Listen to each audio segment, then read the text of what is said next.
Lufedi Hamid, sous-préfet de Konsamba 2e et le maire du même arrondissement, Patrice Samen, ont fait ce vendredi une descente à la morgue de l'hôpital régional où sont gardés les corps des 3 personnes mortes de Covid, parmi lesquelles un employé du dit hôpital.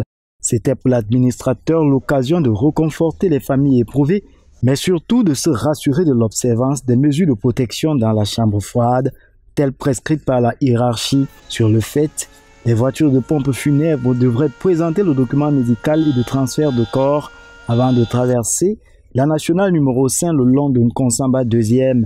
En cette mobilisation et en collaboration avec ESSO et Panda, délégué départemental des transports pour le Mungo, le chef de terre a sensibilisé chauffeurs et passagers, notamment dans le secteur du transport en commun, sur l'importance du port de masque.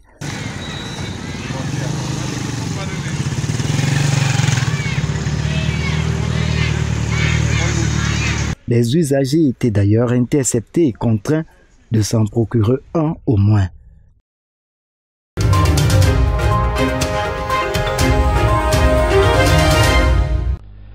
La pandémie de coronavirus a atteint la cote d'alerte à l'ouest.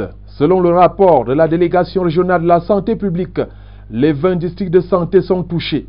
474 nouveaux cas pour un total de 2157. 7 nouveaux décès, 76 en cumulé. Une situation qui semble ne pas émouvoir quelques Camerounais. Ça ne peut rien faire contre moi.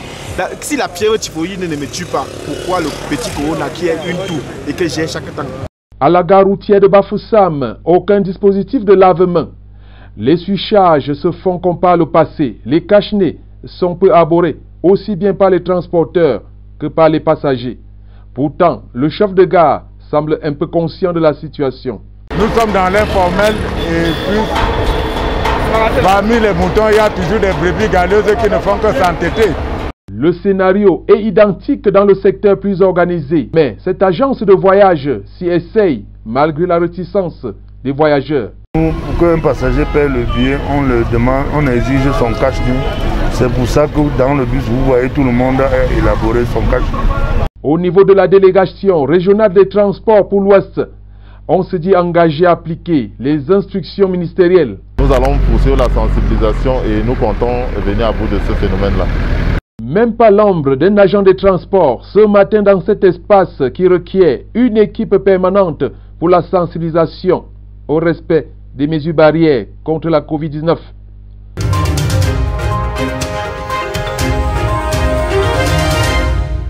Ça roule désormais sur l'axe Garoua-Boulaye-Bangui.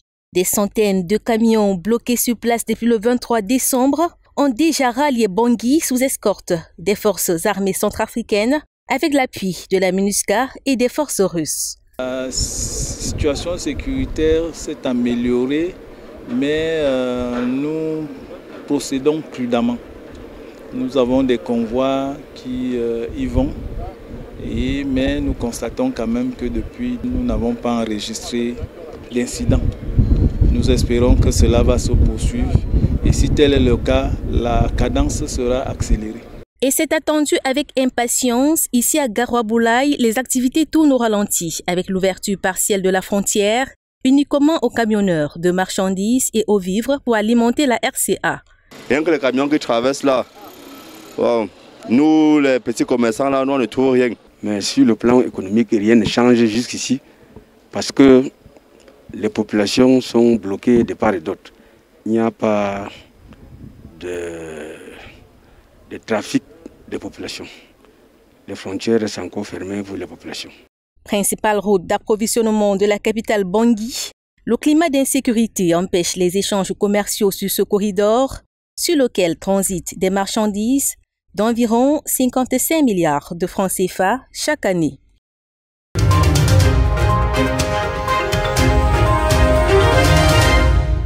Réunis dans un hôtel de la ville de Douala le 11 mars 2021, les leaders syndicaux du transport routier des marchandises ont tenu un point de presse. Il y était question d'éclairer le public par l'entremise des hommes de médias sur la situation en général des transporteurs du Cameroun et en particulier sur les relations peu chaleureuses qu'ils entretiennent depuis peu avec leurs partenaires tchadiens qui, selon les panélistes, font montre de mauvaise foi.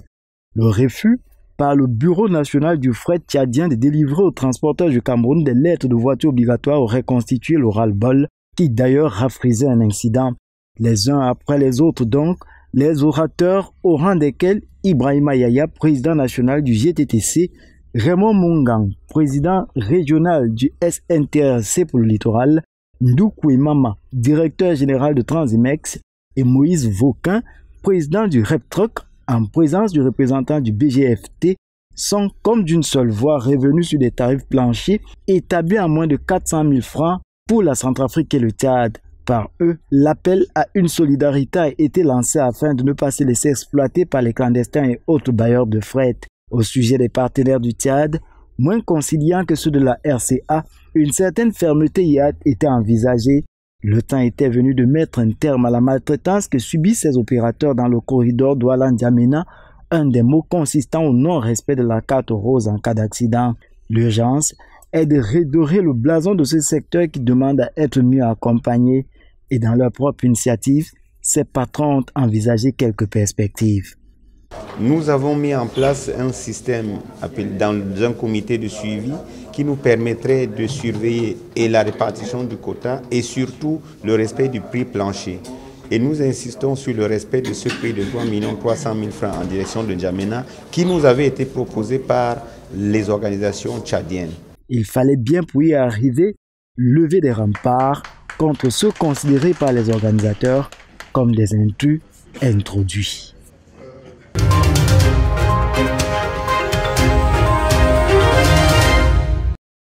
Le consommateur camerounais s'est dit orphelin, privé de ses droits et livré dans un marché où produits de qualité douteuse et abus de position dominante imposent leur marque sur le terrain. Les prix des denrées de consommation courante grimpent tous les jours. Les gaz domestiques ne répondent plus à la norme. Au fil du temps, la téléphonie mobile embarrasse. Le silence des syndicats, bien que nombreux, inquiète. En tête des structures qui piétinent ses droits, celles en charge de distribution de l'eau et énergie électrique. Pour l'eau et l'électricité, surtout les coupures. Si on peut parler des coupures intempestives, vraiment ça ne va pas. Orange, MTN, tous ces consorts, ils en ont que franchement les clients. Parfois, vous mettez un crédit, on vous coupe, on ne sait pas pourquoi, on coupe. Et on sait où se plaindre.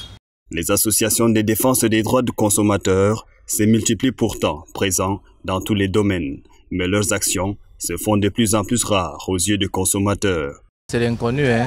On entend parler, mais on n'est pas très au courant de différentes activités qu'ils ont l'habitude de mener. Bon, on les entend souvent faire des sorties quand les populations commencent à se plaindre. Je me dis comme l'impression qu'en amont, ils négocient avec des propriétaires, soit des débits de boissons, puis ils restent calmes. Ils font comprendre aux consommateurs qui défendent leur cause. Or, ils ne font rien du tout. Le 15 mars prochain apparaît comme une occasion de voir améliorer les relations entre le consommateur qui se voit pris au piège de fraude et abus de toutes sortes et les défenseurs de leurs droits appelés à élever la voix pour une meilleure considération du statut de consommateur.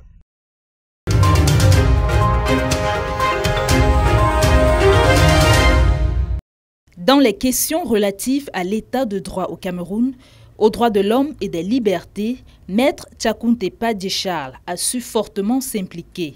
C'est ce qu'il faut retenir de l'oraison funèbre formulée ce vendredi par Maître Akeremouna, qui souligne la discorde semée au sein de la justice camerounaise. Pour protéger et sauver la justice dans ce pays, il est essentiel que le barreau et le pouvoir judiciaire redéfinissent et revoient les bases de leur relation. Car de ce partenariat dépend la survie de notre nation. Avocat au grand talent, l'ex-bâtonnier de l'Ordre national des avocats au barreau du Cameroun était d'une grande conviction. La grandeur de son travail pour la justice camerounaise est ainsi saluée. C'était un rassembleur, un grand rassembleur qui a essayé pendant des moments assez difficiles, n'est-ce pas, de faire le pont entre les traditions juridiques d'autres pays et aussi d'amener les jeunes avocats à intégrer, n'est-ce pas, notre corps avec beaucoup de facilité et d'aisance.